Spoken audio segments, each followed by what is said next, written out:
All right, welcome to another episode of Medicine Mondays. I love bringing content that I know you want to hear, but every now and then I get excited about the guest and the topic that we're going to discuss. So we're going to geek out a little bit. Again, stay with me. We're going to be talking about viruses. I know you've been hearing about viruses probably for the past like 3-4 years, especially how long you've been following my platform. But I'm excited to bring on Professor White, who's going to be talking about viruses in a detail that I could never break down. And I'll just be honest.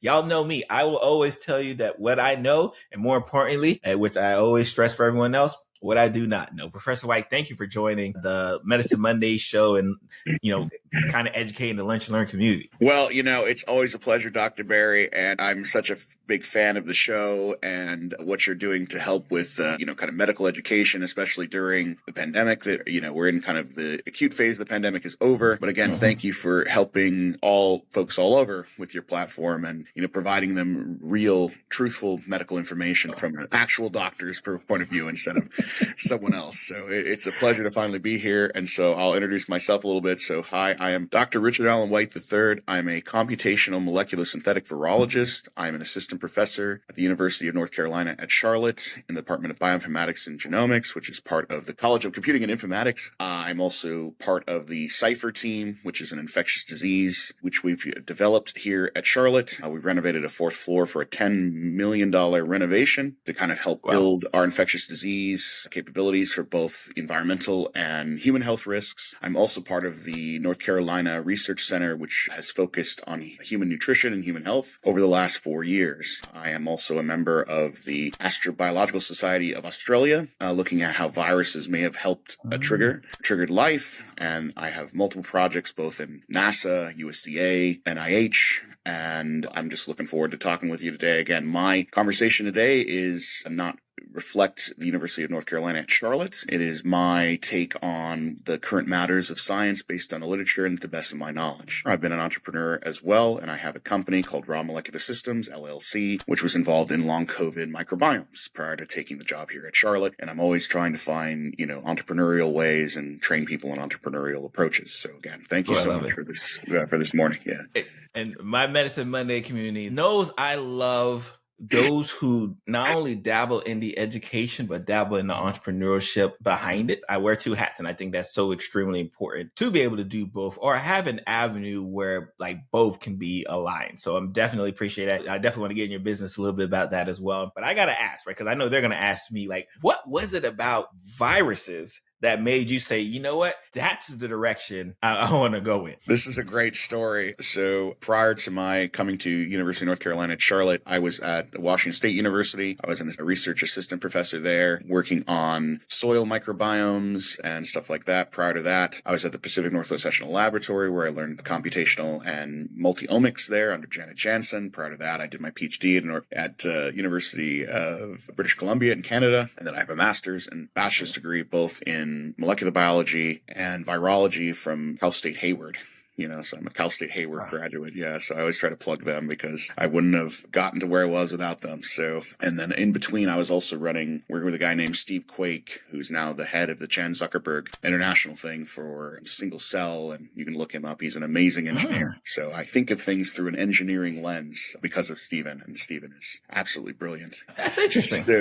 So the question again, sorry. Back in 1996, there was a movie called Outbreak, and it was a Dustin Hoffman movie. Are we dating ourselves right now? We are dating ourselves completely. I was a teenager at that time, and so I'll say that. So it's based on the book The Hot Zone, which is talking about the Zaire pandemic and the first part of Ebola in Africa at that time. They have an Ebola outbreak from a monkey that they captured, and then it developed into this thing called Motaba, which was an airborne Ebola virus, which took over this whole town, and Dustin Hoffman was the hero, and he was a virologist. And I just thought that was the coolest thing in the world. It's this guy is, and it was at the same era in the 90s, we had Jurassic Park, just 2 years earlier, and talking about molecular biology, and we can take DNA and we can clone things. Obviously we can't clone dinosaurs. That's impossible. But, cool. I love how we have to give that disclaimer. Yeah. And it's really interesting. The guy, the data, they didn't really know anything about contamination in those days. And so it actually was based on a study from a guy guy at, I think, Oregon State,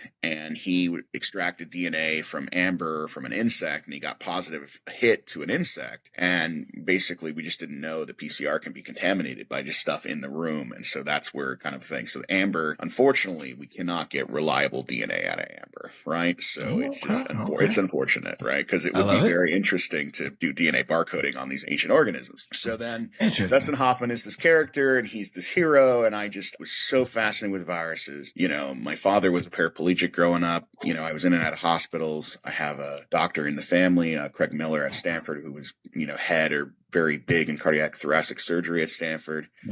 And he just did not like his job at all. And so I wanted to go down that route. I decided, well, it really wasn't for me.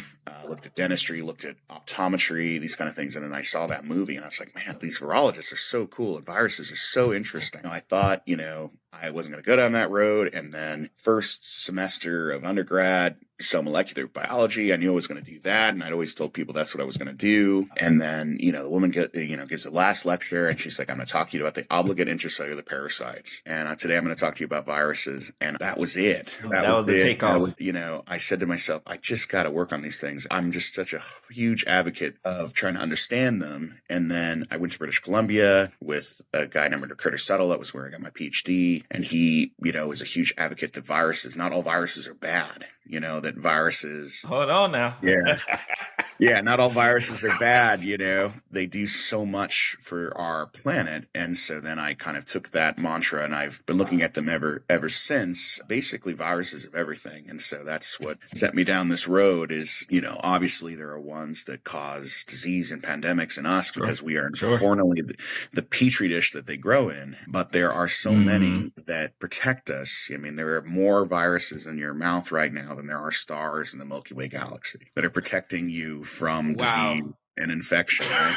You know, and I have a paper on that. You can take a look, and I've measured that, you know, with a friend. I was the first one to brew the first virome in the mouth with a guy named David Pride down there at UC San Diego. Also around a 10 to the 11 in the gut. So, you know, about the same equivalent to the Milky Way galaxy. That's how the abundance is that we have in our body. I'm telling you right now, I'm pretty sure there are people who are watching and listening to this, and they're like, there is no way he's telling the truth.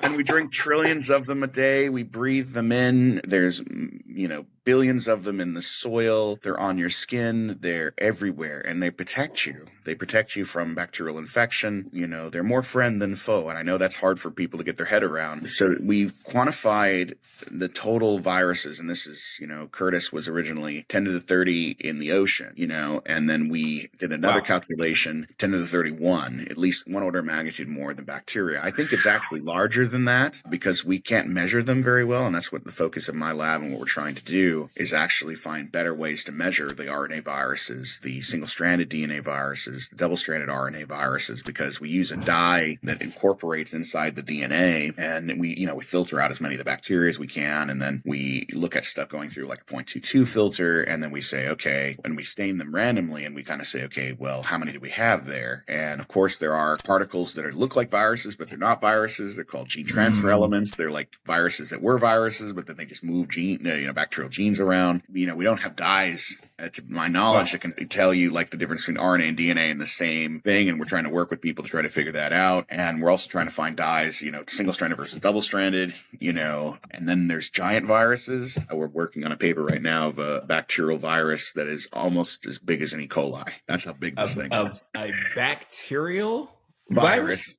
So this is a bacteriophage is what they're called, or phages is what we call them. And so there's viruses for everything as far as we know. The only thing that we've not really found a good representative yet is ciliates, and it's because of their non-canonical genetic code. And, you know, again, is ever interested in ciliates that see this and they're interested, you know, I had a good friend, Dennis Lynn, who passed away about 10 years ago now, and he was a ciliate advocate, and he'd go out and find ciliates and stuff like that.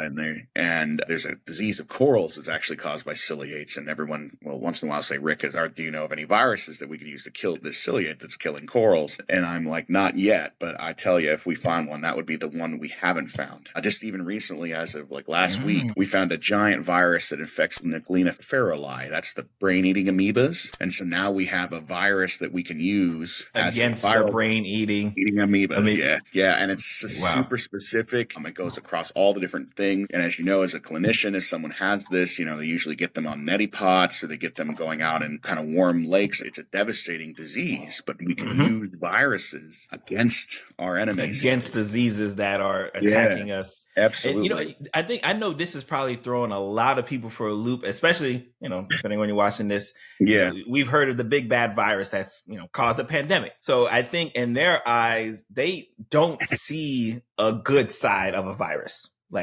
So just you educating us right now that no, there's a lot of positive attributes and applications that we can use viruses for. I know it's throwing people for a loop right now. Right. So example, there's this thing called, you might be seeing it phage or phage therapy. So these are bacterial viruses that kill bacteria. They cause no disease to humans. And actually they're part of your virome. You have your own viral universe that lives in and inside you. Right, that protects you from disease, right? And I'm laughing because I just know my audience is going crazy right now. I mean, there's supposedly, again, work from David Pride and, good friend of mine down in San Diego. They found a phage that can protect people from lethal doses of alcohol, for example. And we don't really understand the mechanism, how that works. I'm working with folks at Wake that thinks that there are viruses that protect things from radiation, for example, and we don't understand how that works. And so there's a study that looked at folks in the blue zones where they live to be, centenarians, from Okinawa and these parts of the Balkans and stuff like this. And they have a virome that's distinct. They live to be 100 years old, right? And so there's probably these viruses that are highly protective. They also, and my whole hypothesis in my lab is this kind of double-edged sword hypothesis, where you can have some viruses and they actually cause disease of bacteria. For example, Vibrio perihemolyticus, it's not the Vibrio that's the problem. It gets infected with two different prophages that have virulence genes that make it much more aggressive. So if you cure it of the phage, it actually is better off. And there's also this thing called Pseudomonas, obviously, which as an internist is a problem, right? And so there's, folks would come over from Iraq or Afghanistan and they'd have these wounds that were infected with a Pseudomonas, and the Pseudomonas that had the prophage would not heal. But if they cured the prophage from the Pseudomonas, it would heal. It would heal. It would heal up, right? So this is a double-edged sword. And then we know there are some that, lice pathogens, right? And again, folks in Eastern Europe like Georgia and places like that have been using viruses to kill bacterial disease for 100 years. And what's interesting, if you go back to the 20s and 30s and you look at some of the early stuff done by Fleming, within a year of penicillin's existence, you had resistance. You had Luria, who is a very interesting character, and they just wrote a book. It's a great book. Really to read about Luria. He discovered T4 viruses, and even then was like, we need to use phages because the antibiotics will cause resistance. And, all these folks are causing, right? And so now we have this, potentially aggressive bacteria that we cannot treat, and yet nature has developed our Excalibur to fight these diseases. And if you look in the kind of history of mankind, our foe has always been bacteria. Yersinia pestis pandemics through multiple. At one point, the Black Death that killed a third of Europe, and stuff like this. So, are you advocating that if we had to choose, we'd rather have viruses around than the bacteria? Well, I wouldn't say that. I wouldn't say that. I would say we need both. And, they're important to us, right? And they're part of our kit. I mean, if you take a mouse and you remove the microbiome, it's not a very healthy mouse, right? Because our immune system, it's the training wheels of the immune system, right? Is that our immune system trains on those microbes and those viruses. And potentially there was a paper that just came out, I think today in Nature, where it's the dad's microbiome, which may dictate health down the road, right? And so... Yeah, it's so interesting. So there's just all this stuff to be learned. I think we need to figure out, obviously use phage therapy to fight bacterial disease. Perfect example is folks with CF. They get infected with a polymicrobial infection.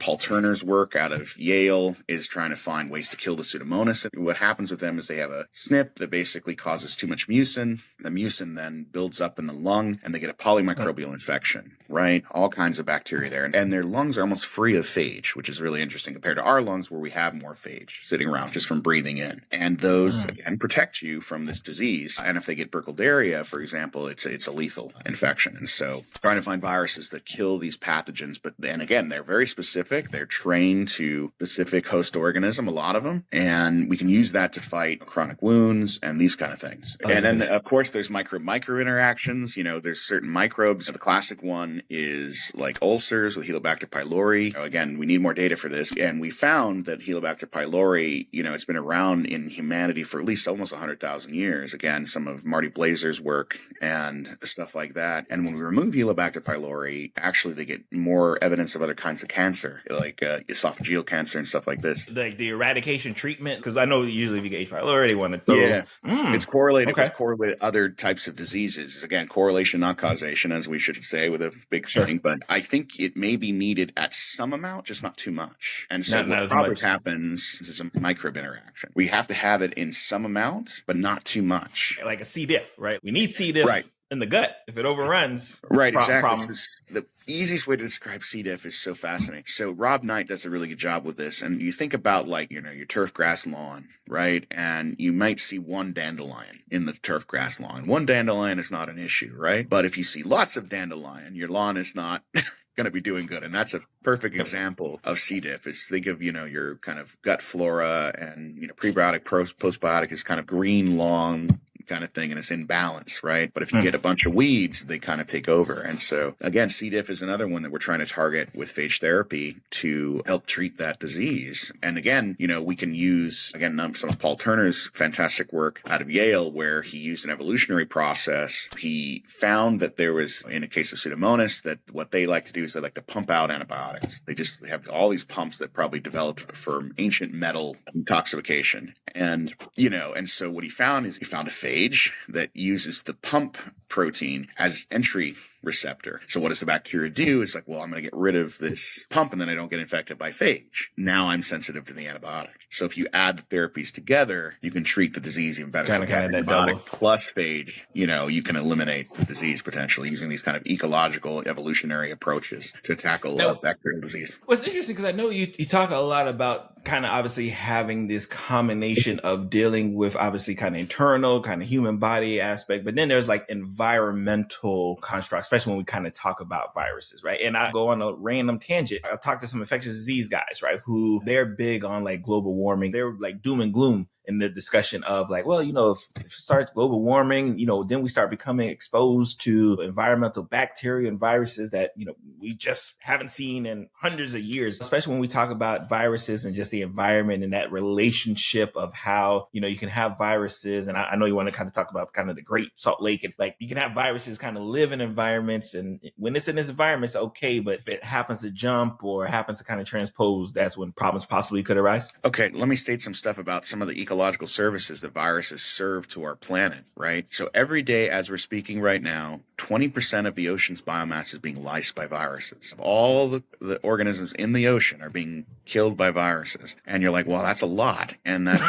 megatons of carbon, right? That then if that carbon was not released, the ocean, which requires, phytoplankton, zooplankton, these types of things, that basically powers the photosynthesis of cyanobacteria and photoplankton in the ocean, they would cease to exist. 20% of our oxygen is produced through, it's basically part of our lung of our planet. And so without those viruses lysing, they would not have the nutrients needed to carry on. The other thing that is interesting about viruses is all the ecological services they even in soils and stuff like this. And so without viral lysis, all this matter would be tied up in biomass and we couldn't do anything. And as well, viruses are part of this microbial carbon pump that they lyse, and then that carbon is then stored into the deep ocean, right? And so if we can understand that more, we can capture more carbon from the air and stuff like this, right? And so there's so many services they do involved in nitrogen and phosphorus and carbon cycling that is so critical to our planet that,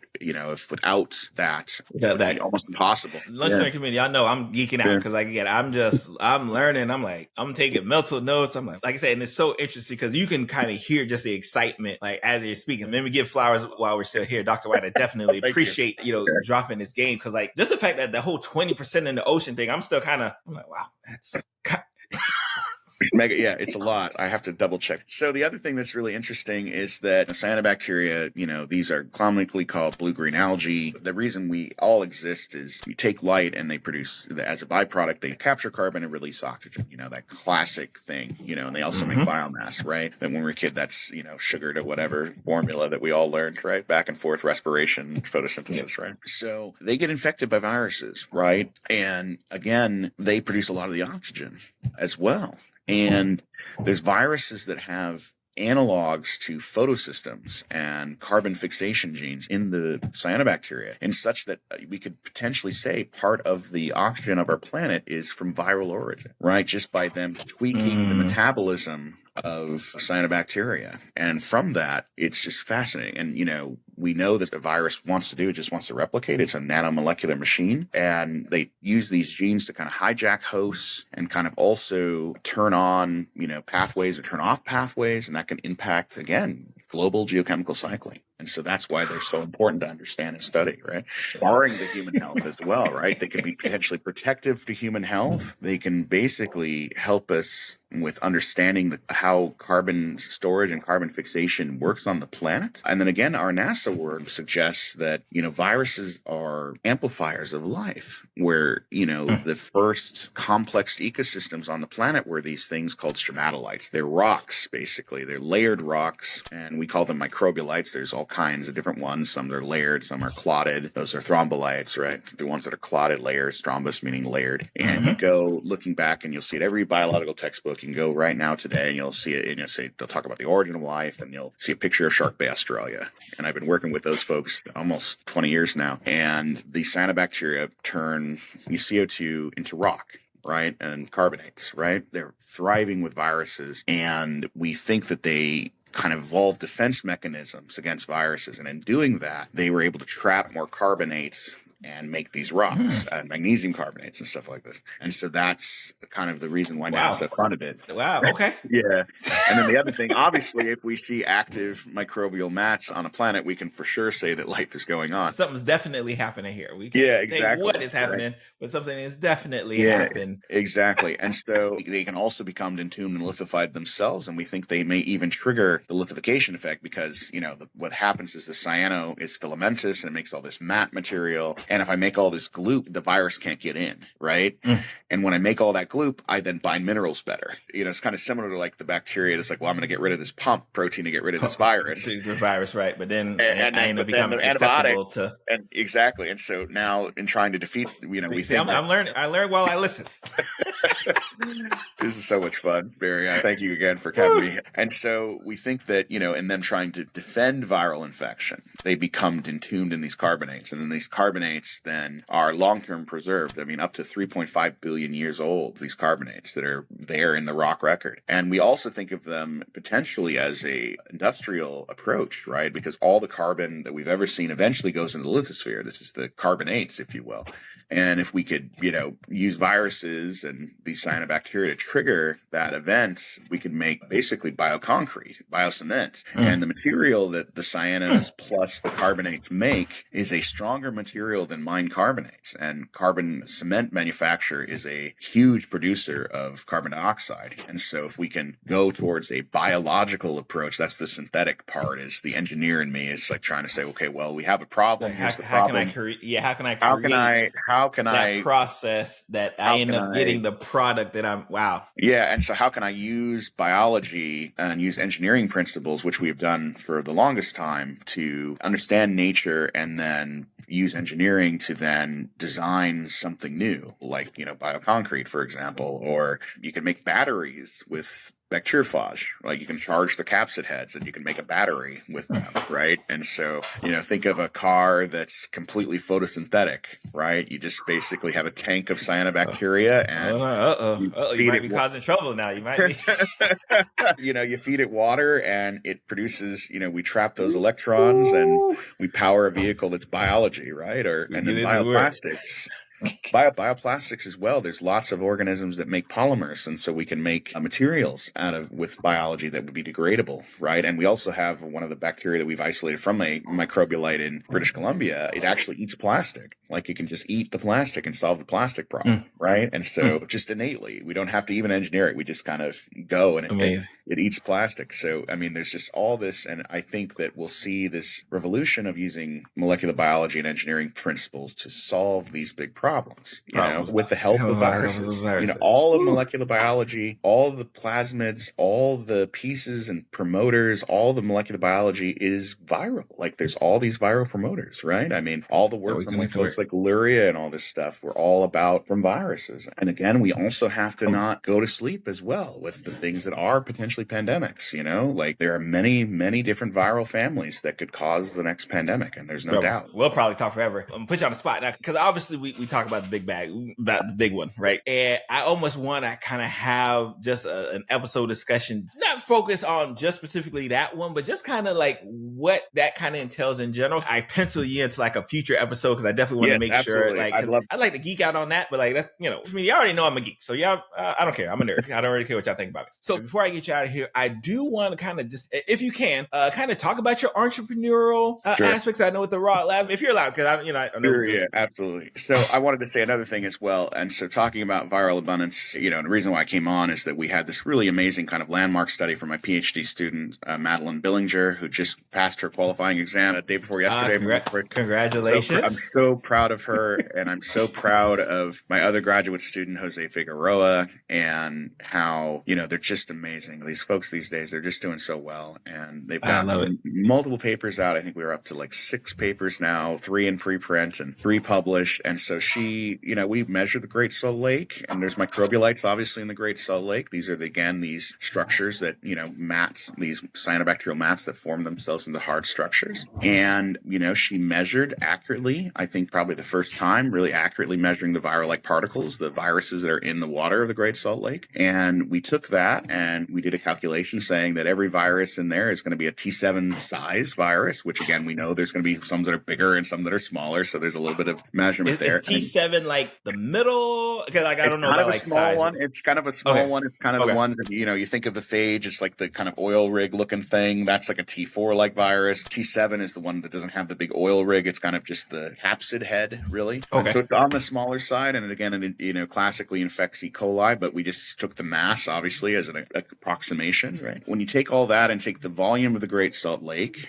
together, the mass of the viruses in the Great Salt Lake weigh as much as a standard red brick, 2.2 kilograms. So if you took all the viruses in the Great Salt Lake and you smushed them together, they would weigh exactly the size of a red brick. And then we also looked at the volume, and they would fit in a size of a gallon milk jug. So if you took all the viruses and concentrated them all in the Great Salt Lake, they could fit in your fridge. The whole lake? The whole lake. Whole lake. Is that a good thing? Were you guys surprised by those findings? It's quite surprising. I don't know if you could, say it's good or bad. It's just fascinating. As I mentioned, Dr. Barry, we still are in a process of trying to figure out better ways to measure viruses. And we just published out some data to actually build a machine learning code to actually count individual viruses and use computation, which may help us. So this is just an estimate that we can say, mainly for double-stranded DNA phages, right? And so we're still trying to, do better, right? To count the big viruses, for example, which again are almost bacterial size, right? And then some of the smaller viruses, which we miss, right? RNA viruses. So this is just like from the ones we can measure, right? So we're missing a lot, I would say.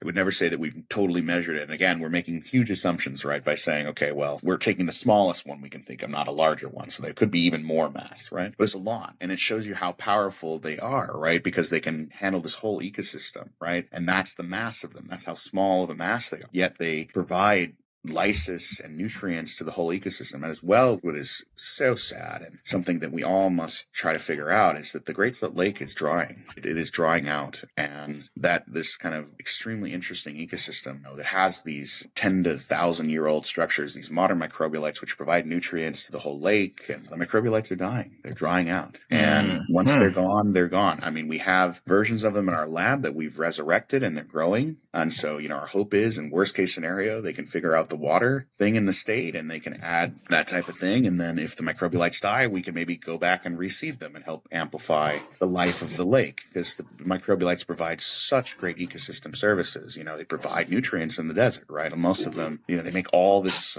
bacterial biomass and sugars, like micromolar amounts of sugars, right? And so the Great Salt Lake is very salty. It doesn't have a lot of nutrients, but by having the cyanos and the microbialites there, it amplifies the whole ecosystem around them. Even with the kind of more salty side versus the less side, there's microbialites on both sides. And so again, we are trying to find people that are interested in trying to help the lake and trying to find funds as well to help us, like, you know, potentially if we do need to do a transplant experiment or something like that to understand, you know, this. And again, there's lots of metals, heavy metals that are dissolved into the lake that could cause issues if it dried out, right? And so we really need to think about conservation. And it's not the first time in my career where we've lost these ecosystems. I worked on microbial mats that were in the Arctic with a friend of mine, Warwick Vincent, amazing guy up in Laval, Canada. And there was mats that grew on ice shelves, and they were only on these ice shelves, and those ice shelves went into the ocean, and that was it. And those microbes are gone. Right. And so, you know, by us doing, you know, kind of shotgun sequencing where we take a sample and we measure all the DNA and then read it line by line, we were able to capture that ecosystem, but that ecosystem no longer exists. And so, I mean, that's so interesting, especially, first of all, I know you guys probably did not think we were going to get like environmental health on you, but like, this is what we do, right? When we bring the experts on to give us really game. Again, I'm just kind of pondering now, like, wow, when that whole ecosystem gone, then like everything goes with it. Bacteria, everything goes with it. Yeah. What are the downwind effects of now having what used to be there completely gone? Like, how many other associating systems might have relied on that? Migratory birds, there's all these brine shrimp. I mean, there's just so much that, you know, something like the Great Salt Lake provides. Again, that's why I reached out to you to say, you know, hey, we should remind people that there's ecosystems that are dying and we need to preserve them. Potentially with technologies like we've developed, we can, you know, pull parts of the ecosystems out and culture them, potentially try to understand them better such that if they do, something happens, we can eventually kind of transplant them back. You know, everyone talks about resurrecting, you know, ancient extinct animals. Well, we talked about Jurassic Park earlier, so I'm thinking about resurrecting ecosystems, right? That's kind of my thing, is like, you know. And I don't know how this works. Like, how does a scientist have their own lab? I guess that's probably So I run this lab that is my initials, obviously, called the Raw Lab, and we work on, like I said, and you're allowed to do that even when you like work with a school system. Like, you're allowed to like have your own. Okay. So let me show you how this works. And again, lunch learning community, I'm novice, so I'm just like, when I hear a lab, I'm just thinking like, oh, like a building, and they got people. We're about to learn this together. This is great. So how this works? Okay, so you're hired as a professor. They're giving the, you know, assistant professor they have about 5 to 6 years to show that they are tenurable, and by, you know, looking at teaching and research and service. And then once you have tenure, then you do that for anywhere from 5 to 10 years, and then you can go to a full professor. So that's how that works. And so I'm obviously always an educator first. I'm an educator first. I teach classes in computation and, you know, entrepreneurship, team science, and have VCs come in and give talks to students and stuff like this. We actually just had our final pitch yesterday. Show students that, you know, there are paths, you know, beyond, you know, just being in a research lab at a company or being a professor like me, or, you know, you can start your own company, right? You know, I mean, people have started, you know, I mean, Intel was, and Microsoft and these things were started in like garages, right? So these things can happen, right? So you think about this 1099 approach, you know, to solving big problems. So, you know, that kind of thing. So the research part, obviously, they give you a laboratory place if you're doing wet laboratory within the context of the university, that where you can do your research, to where you can publish papers and publications and write grants relating to the papers, which then train graduate students such as PhD students or postdocs or undergraduate students or master's students. Those are who you're working with now, especially when we kind of Yes. mentioned that they're your PhD students. Is that A what they are? PhD. Okay. I have these two absolutely phenomenal PhD students that I'm just so proud of. And actually, we just won a faculty research student award as of this week from our college, from their amazing work. And so Congratulations. Congratulations. again, it's all them, not me. I get to help, mentor and give ideas. And, again, it's just really fantastic. And so very, very proud of them. I can't say it enough. And that's the other thing why I do this business, right? It's like I do it because I'm trying to help the next generation and help folks understand and educate, right? Because again, that's the first thing I am. I'm an educator first above all else, right? So that's kind of how that works. And then I also have, which is kind of asleep now, I have LLC, which prior to coming to Charlotte, I was doing lots of COVID microbiomes and stuff like that. And I had some funds doing that. And it's just absolutely fascinating what we see in that. And there's been a couple papers that have confirmed our work now. And that data is not as good as it used to be. And we're seeing this is really interesting. There was a paper that basically says, that there are bacteria that can help to generate, like Fusiobacterium nucleatum is correlated with colon cancer, for example. So this is an organism that somehow gets into the gut and can cause colon cancer, for example. And so there's Parphomonas causes gingivitis and all these things. And if you get microbes in the mouth and they go to the gut, they can cause inflammatory disease and all these things. And again, we don't know if it's the bacteria or the immune system overreacting. It's a little bit of both potentially. It's interesting stuff. So that's kind of it, Dr. Barry. Because like I said, I definitely want to really go down that rabbit hole. Obviously, the big C word. We don't even have to talk about the C word, right? When we talk about viruses here. Medicine Monday watchers, y'all know when I say the C word, especially when we're talking about viruses, you know exactly who I'm talking about, the big C. So I definitely want to make sure we get you on, obviously, when you got time, because it sounds like you're crazy busy. If you have opportunity, I don't know if those papers are already published, or I don't know how it works on that side. Yeah, we do. Please provide links. We would love to kind of share it with the audience as well, because I think it's beautiful, kind of scary, right? Kind of low-key scary, right? That our environment is slipping away from us, right? And neither here or there. But I think as well, if we understand them better and we have people that study them better and we get funding to work on them, that we can stop them from degrading. I think the interesting part is nature has provided the blueprint on how we can deal with these problems, right? That's the cool part. We just have to understand it, right? Where it's not all doom and gloom. We can change very subtle things, in the way we understand and nurture the microbiome in our own body, like eating fermented foods, for example, which, humanity has been doing for a long time. Behind me, I have lots of sauerkraut and yogurt cultures that I do to help my microbiome, and then eating more, like your grandmother would say, eat more fruits and vegetables, right? That she had good knowledge, right? It's true, it's fact, and that's the prebiotics that the microbes use to kind of help nurture and feed you. And then the other thing is, how do we nurture and feed our environment, right? And so that's where the microbes come in. By understanding the microbes, we can nurture and feed them, and then we'll have these, lush, resurrected ecosystems that are in a state of degradation. And so, I think that's the thing as well. And then we can use microbes to tackle disease. I think that is in humans and animals and plants and these kind of things, because, viruses are there as the kind of top-down control of it all. I've always called them the real midichlorians. They're the ones that actually keep the cycles of life in balance, I think, a lot of time, where they're lysing and these kind of things and stuff like this, right? So I love having this conversation, one, because of the rep that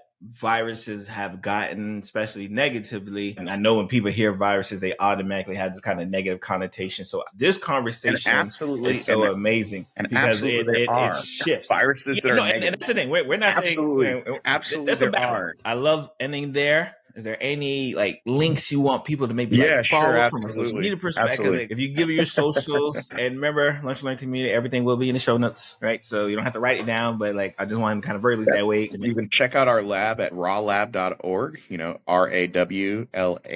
RAWLAB.org. And again, I am Dr. Richard Allen White III at the University of North Carolina at Charlotte, and check us out there. And we're always looking for people that are interested in, understanding the immune system, understanding viruses, and wanting to, leave this pale blue dot a little bit better than we found it. So that's kind of our mantra in our lab. So thank you, Dr. White, very much for such an entertaining conversation. And I'm just excited for the next one, I'll be honest. I'm so looking forward to talking with you and being hopefully a regular drop-in for your podcast. And again, thank you for putting this platform together. And again, thank you for your continual education, science, and proper medical information, and really helping dispel all these misinformation to help educate the public, which is what we need at large. And I commend you so much for that, because it's absolutely needed. I mean, because obviously, as my end is like, we want to make a therapy, but we want to make sure that people will believe in it, right? And what you have done over the pandemic has just been absolutely amazing. And I commend you for your hard work, as well as being a full-time doctor and helping us fight through the pandemic. And again, anyone in the healthcare services and, these elite essential workers that fought through the pandemic and kept the lights on for all of us and for all of humanity, to where we could do our job and try to figure this thing out, right? And again, thank all of you, from nurses to even the guy who drove the bus for schools, like all those folks, we just would not be here without all of you. And so thank you so much for all of that. And so I'll leave it at that, I guess. I appreciate you. You too. All right.